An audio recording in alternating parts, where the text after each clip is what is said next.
Hey everybody, I'm back with another top 10 favorite films from each letter of the alphabet. Today is the letter M. This one was actually a lot harder than I thought it was going to be. There were several I really debated, but again, I decided to just come down to ones that have a lot of personal meaning for me, and that kind of really just helped me make the final decision. So first up is Alfred Hitchcock's The Man Who Knew Too Much. I always feel like it's one that kind of gets a little bit underappreciated because it's sort of a remake of actually one of his own films, and even though it does star James Stewart and Doris Day, I think it's still kind of one that for some reason just sort of gets overlooked a lot, but I really think it's up there as far as, you know, some of my favorites of his. Next up is Michael Mann's Manhunter. Now this is one that has actually become one of my favorite films. There's a lot of aspects of it that have inspired me for several different projects. I think it got a little bit maligned because it's a slightly different take on Hannibal Lecter. You know, he's not really a big part of the film, which they try to do later when they actually did Red Dragon. But as far as Manhunter goes, I absolutely love it to death. I've seen it so many times. I know I say that a lot, but literally, Manhunter is one.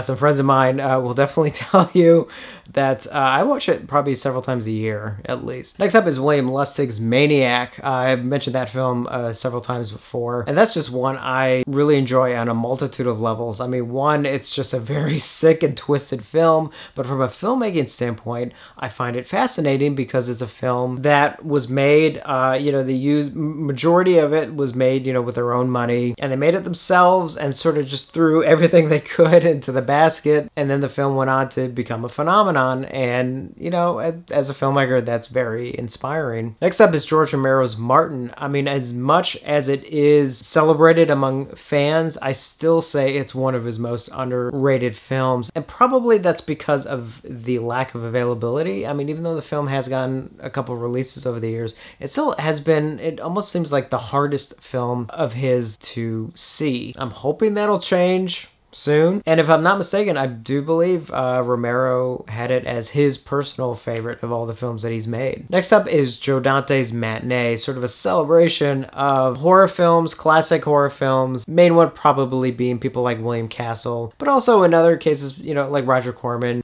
even Hitchcock in a way. Those guys who were kind of showmen about how they sort of put on their movies. And it's such a celebration of movies and movie fandom, and especially like horror, science fiction fans and everything, and how much, you know, their love for all these types of films. It's very real, and it's something that definitely should be celebrated. Next one is Martin Brest's Midnight Run, starring Robert De Niro and Charles Grodin, and a film that I think is so hilarious, and it's one of my favorite, I hate to say buddy film, considering they hate themselves for most of the film, but those sort of like, you know, where two people kind of go on this long trip, and the circumstances kind of, you know, force them to be together, and, you know, they fight and they bicker and they become friends. There's just something, I think, about the dynamic between the two lead characters that just really works for me. Next up is one that I'll kind of cheat a little bit on, but I mean, even if I had to pick one, I'll still probably go with this one, and that is Mission Impossible. I'm actually a huge fan of the Mission Impossible films. I think for a series like that easily could have been dismissed, I'm actually really surprised by how good they all are, including the more recent ones. I mean, especially Rogue Nation for me, I absolutely love. But I do have the first Mission Impossible here on the list, the Brian De Palma one, which I would say is my favorite. It's one that I've seen countless times, and again, you know, it's De Palma. I love De Palma. I love his style. So even from a creative standpoint, that really speaks to me on a whole different level. Next one is definitely very special, and that is Jim Henson's The Muppet Movie. Now, if you grew up with the Muppets, it's going to have some sort of meaning for you on a multiple levels, but even just as a film, it is so funny, and the songs are so amazing, and especially as I've gotten older, some of the jokes, I sort of realized, like,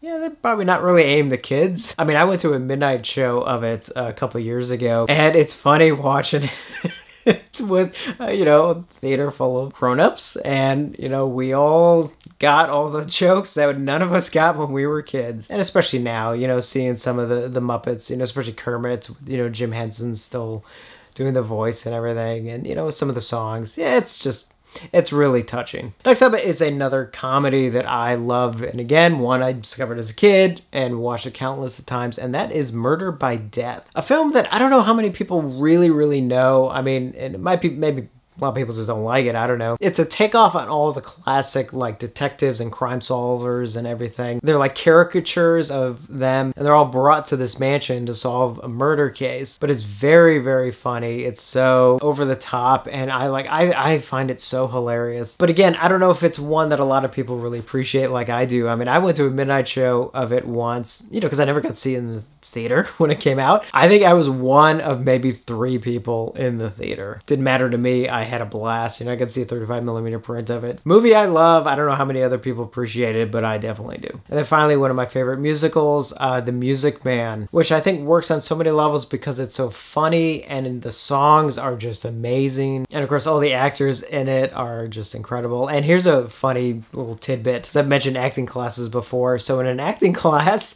we had to perform a song. You didn't have to sing it. You basically lip synced the song, but you did have to perform it in front of the class. And everyone at the time did some, you know, I don't know, pop song or something. And I did the song Trouble from The Music Man, which was great because obviously I could use Robert Preston's performance in the film as something to go off of. You know, I went around the room and I was like pointing to people and, you know, doing kind of all the moves and everything. You know, and the nice thing is that I was having fun. I wasn't trying, you know, I wasn't trying to be I think everyone else in the class was trying too hard to almost like be a pop star. I was just having fun. So by the time it ended, everybody just cheered. That came out of my love of Music Man. So that's it for the letter M. I know some interesting choices in there. I don't know how many of those you were even expecting from me. So let me know your picks for the letter M. And keep out for the next one. Will obviously be the letter N. And as always, thank you for watching, and I will see you on the next one.